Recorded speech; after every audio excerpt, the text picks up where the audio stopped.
Spiritual growth is the believer's advance to maturity, accomplished solely through God's grace provision.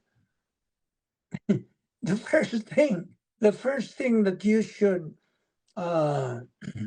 think about, Holy Spirit. huh? Holy Spirit. There you go. The feeling of the Holy Spirit. And there is one more. Grow in faith and knowledge. There you are. There you are. You are now beginning to be wise in the Word of God. Feeling of the Holy Spirit and consistent intake of Bible doctrine. Those are grace provisions that can be accomplished solely to be able to grow up spiritually.